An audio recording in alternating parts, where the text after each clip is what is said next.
know the games are important when we bring in Darren Dreger. Thanks for joining the party with us here in Kamloops. Hey, you know what? Western Hockey League, that's where I cut my teeth in this business, so I wouldn't want to be anywhere else. And they put you to work right away. Earlier today, you hosted a roundtable, Dallas Eakins and Ken Hitchcock. How did that go? It went well, and we call it a hot stove, Laura, not Sorry, a round table. hot That's stove, okay. Spicy. Yeah, you know what? It was about some storytelling, and when you've got an excellent storyteller, and Ken Hitchcock is part of a smaller panel, you're going to want to listen to him. I mean, he told stories of the glory days here, the legendary coach that he was of the Kamloops Blazers. You know, Dallas Eakins played many seasons as a star of the Peterborough Petes. He wouldn't describe it as that. He's a very humble defenseman. But no, we had a good conversation, and obviously we teed up tonight's single elimination tiebreaker between the Petes and the Kamloops Blazers, so it was good all around. Do you have a quick clip from that hot stove and some interesting feedback when you asked the question about players watching their shifts on iPads? The iPad, the tablet, right? As soon as something happens on the ice, you see the player look down at the iPad to see what happened, rather than pay attention to what's going on in front of you. I'll start. Yeah, go ahead. I'm up to date on technology, and I fool around on Twitter and you know, whatever. So, and I understand this. I hate those iPads. Like, I hate, and I know Torts got into a big. He took them all. Like, when I saw it, I was laughing because like Torts made it public where. In Anaheim, I had taken the iPads off the bench probably half a dozen times, and it went back to these kids are coming off the ice, they're grabbing the iPad and they're sitting there watching this whole shift.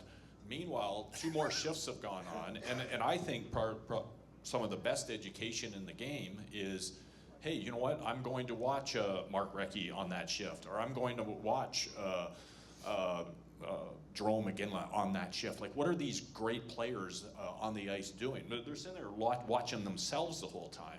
The iPad adventure it's really first-rate comedy when you think about it, because the player's looking at his shifts on the iPad. He's got his head down. He's looking, and the coach leans over to try to talk to him, and the player says, "Buzz off! I'm looking at a movie." The good news is we have no iPads. We've cleared it all out of here, but let's get to some CHL news and some CHL content here now. We know the Quebec Remparts will be playing in Sunday's final, and that head coach and general manager Patrick Waugh's focus is obviously on that and looking to win a second Memorial Cup. But could a return to the NHL be on the horizon for the Well, that's the hope, Laura, obviously, for Patrick Waugh, and it makes so much sense. I mean, what more can he do at the major junior level when you look historically at the resume of Patrick Waugh, which includes a Jack Adams trophy as, you know, the top coach in the National Hockey League. But he's done so much for the Quebec Rempart.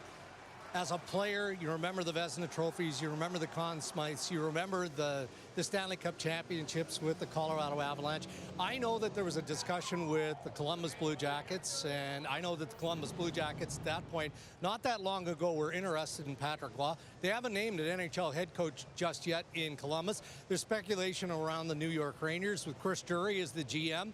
Maybe they have a conversation there that makes some sense, but this is the one that's most intriguing to me. Of the 3 bids that remain in the process of the Ottawa Senators, my understanding is that at least one of those bids, not sure which one of them, may have some interest in Patrick Waugh because of the passion and everything that I've already mentioned here. That would be quite the pairing. Okay, let's talk about Thomas Milic here. We'll see the Seahawks, the Thunderbirds, the Seattle Thunderbirds in action tomorrow, and Milic already with an extensive resume. The gold medal at the World Juniors, WHL Goaltender of the Year, WHL Champion, WHL Playoff MVP. Yeah. So what's next for him? Well, the National Hockey League, that's what appears to be next. Now, obviously, there's a lot of work that has to get done. He has dipped his toe in that water, traditionally speaking, and wasn't able to land a full-time deal or a two-way deal in the National Hockey League. But here's what I'm told, and it's based on everything this young man has accomplished to this point.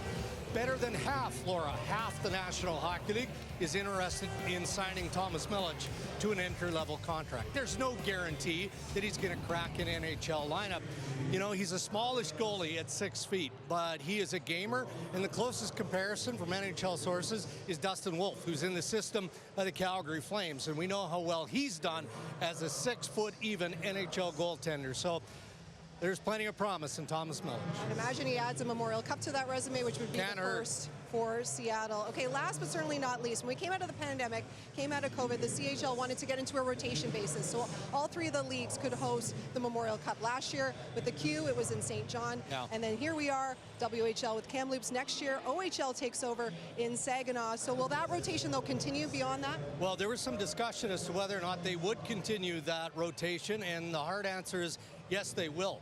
There was open debate, as you've identified. In 2024, it goes to Saginaw. Then if you maintain that rotation, 2025 pinpoints the Quebec Major Junior Hockey League. And there was discussion as to whether or not it was in the better interests of the Canadian Hockey League to open it up to bidding in 2025. But they've since decided that, now, you know what, we're good for now. Let's just keep the rotation going. So 2025, much to the happiness, I'm sure, of all those in Quebec who celebrate Major Junior Hockey, it'll be going back to the Q. TBD on exactly where, but Yeah. we know it will be with the Quebec Junior Hockey League. All right, thank you, Darren.